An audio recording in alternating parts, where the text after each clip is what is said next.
Word up, everybody. Welcome to Word of the Day with Comedians. I'm your host, Deader Dennis Maller, and joining me today to help us expand our vocabulary is comedian, podcaster, and rabble-rouser himself, Tom Myers. What's going on, Tom? Doing all right, man. Thanks so much for having me. Excellent. All right, and our word of the day today is Gimcrack, which both Tom and I are from Baltimore. That's where we know each other. We have met quite a few gyms who run crack cocaine. Which, by the way, it is a G. It is G-I-M, crack. So I don't know if it's Gimcrack or Gimcrack. So let's real quick listen to a pronunciation and make sure that I'm right. Gimcrack, Gimcrack, Gimcrack. Yep, it is Gimcrack. Excellent. You have to play it 3 times, otherwise that's not the way you pronounce the word. Yeah. I have to play it 3 times because of obsessive-compulsive disorder. Hang on, I have to go ahead and stand up and spin around 3 times. Hang on. Yes, I have to play it 3 times because I have a disorder that medicine is currently not fixing.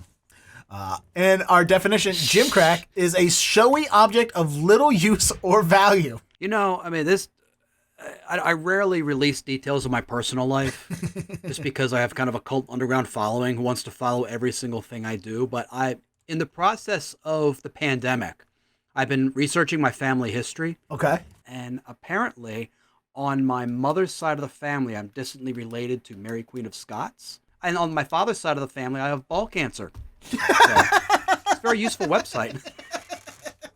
Well, I mean, a lot of my family, I've noticed, comes from Southern Virginia, like the Danville area, which is like you take 95 and you usually hit 95 or 77 to go through some of the areas of the state. But to get to a place like Danville, it's like you literally have to go off beaten paths. So you're sort of like, it's like Deliverance territory mixed with some metropolitan areas thrown in. Like that's how scary it is.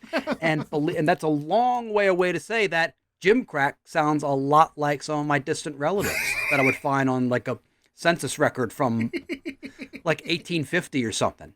Like I think Gimcrack Myers Jr., I found this out, died in 1862, age 1.5 of rickets. So, I mean, that's...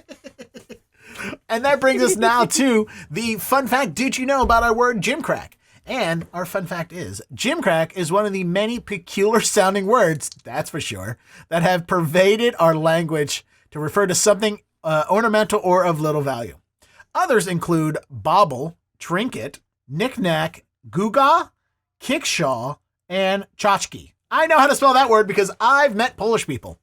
Bauble appears to be the oldest among the group with known evidence of usage dating back to the 14th century. They use the word bauble a lot in the UK. Like I watched the British version of Law and Order, and one of the cops used that as an expression. There's a British version. Why am I surprised there's a British version of Law and Order? I want to see I want to see Law and Order with bobbies and judges with the curly wigs.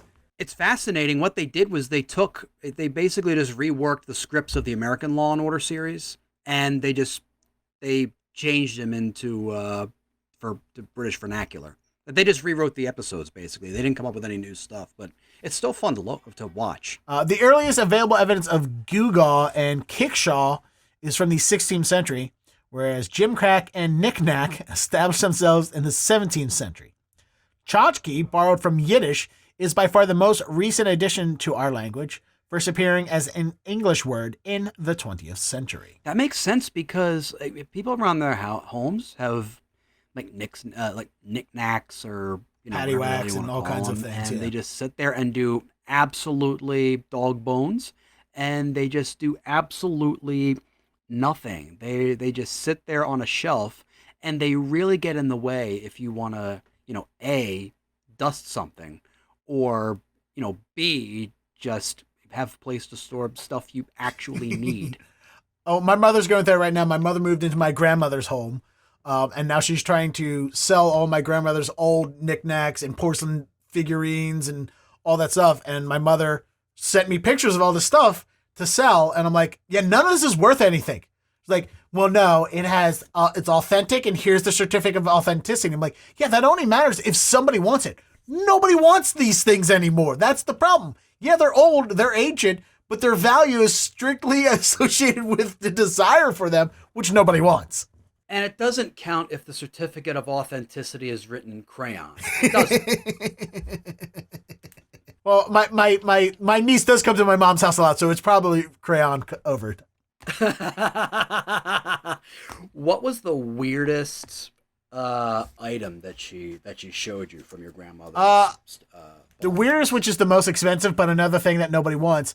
My grandfather had, I want to say it was the 30th anniversary Andy Warhol print of the Playboy logo. See, that's cool. That's a cool item. Right? Except That's for a cool nobody item. There's people out wants there who it. might actually want that. But nobody does because it's Playboy. It's Hugh Hefner. It's misogyny. So my grandfather was one of those people who used to carry change around in his pocket all the time because both my grandparents grew up in the Depression, so they saved everything. My grandfather had this expression: "It's better to have and not need than to need and have to go out and get." Yeah. So he would always walk around with a napkin in his pocket, like a folded up napkin, just pens and stuff like that in his pocket. We open up one of these boxes, and it's filled with used napkins that he used to just carry around in his pocket. He just saved half the shit that was in the storage unit. We probably threw away maybe 2/3 of it. Well, now we know where COVID came from. It came from your grandfather's old disease-ridden napkins. All right, now that brings us to the part where we will construct a sentence using Gimcrack in context. So Gimcrack, meaning of little and intrinsic value. So a showy object of little use or value. So what is an object let's start with the object. Usually we start with the subject, a person, but this time we will start with an object. So what is an object that definitely is showy and fancy, but of little use or value? Since we definitely just talked about our grandparents hoarding things, what is something that my grandmother had porcelain figurines and what do you call it? What's that? Norman Rockwell? Yeah, she had Norman Rockwell mug collection. What is something similar to that your grandmother may have had that was showy and fancy, but of no use or value? I think another item that she had was a glass Dalmatian. Okay. One of those fragile ones, maybe porcelain or something is what I'm thinking of. But it came with a matching set. It came with a porcelain firefighter's helmet. So it's the dog, but the way it was positioned would be in the firefighter's helmet. Oh, I like the porcelain firefighter's helmet. I think I still have it, actually. You mean this? Actually, yes. Oh, I didn't even know I had this thing until I... That is now never going to leave your Zoom table. That is now your new Zoom token item. It'll be right here with Brooks Robinson, Chris Ray, and Keith Olbermann. What do you call those guys at the Antique Roadshow that value things? Appraiser? Douchebags. All right, we will need to come up with a name of a person. Let's do a man's name because it would be more absurd for a man to own these glass Dalmatian figures. Bruno? Bruno, I like it. Bruno. I think think he's like an old style, New York or Boston firefighter. Yes, we are breaking gender norms with Bruno's glass Dalmatian figurines. I'm Bruno and I'm woke here in the 1940s. All right, everybody, we have officially selected our word of the day. We have defined it. And we have created a sentence using it in context. And to present all of that for you is my guest, Tom Myers. During his appearance on the Antiques Roadshow, Bruno was embarrassed that his friends would find out that his porcelain firefighter's helmet was a Gimcrack without the glass Dalmatian figurine that went with it, because it fell out of his Nomex jacket pocket while trying to pick up a single woman at the deli. Perfect. Excellent. All right, everybody. We have officially expanded our vocabulary by one more word today. So we were all just a little bit better. I want to thank all of you for watching and listening in. I want to thank Tom for helping me expand your vocabulary and making you more verbose people.